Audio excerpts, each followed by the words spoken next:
welcome back to Inspirlang. My name is Jade, and in today's video, I'm going to teach you how to congratulate someone in Cantonese when they achieve a certain milestones, such as when they graduate, get married, or get a job promotion.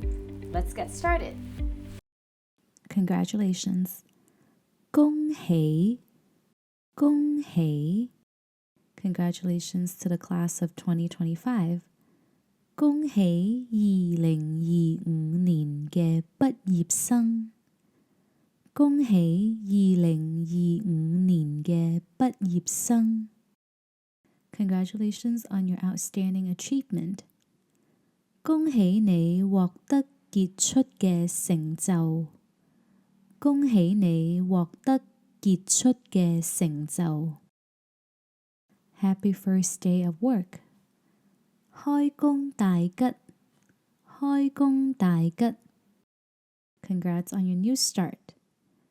恭喜你有一個新嘅開始。恭喜你有一個新嘅開始。Congratulations on your promotion.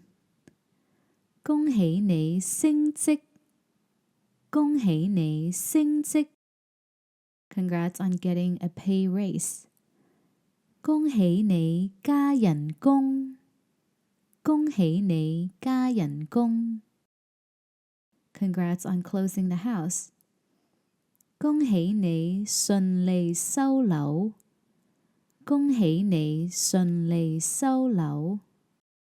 So happy you found your soulmate. 好開心你揾到你嘅知己。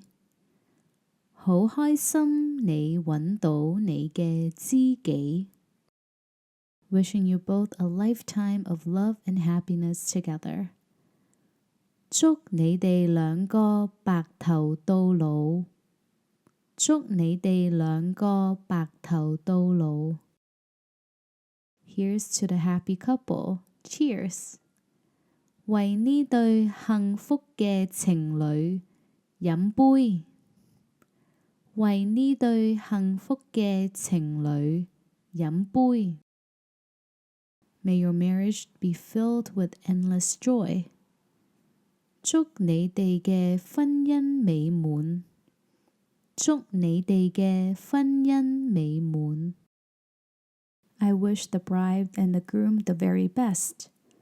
我祝新郎新娘一切順利。我祝新郎新娘一切順利。You're both going to be amazing parents. 你哋兩個都會成為出色嘅父母。你哋兩個都會成為出色嘅父母。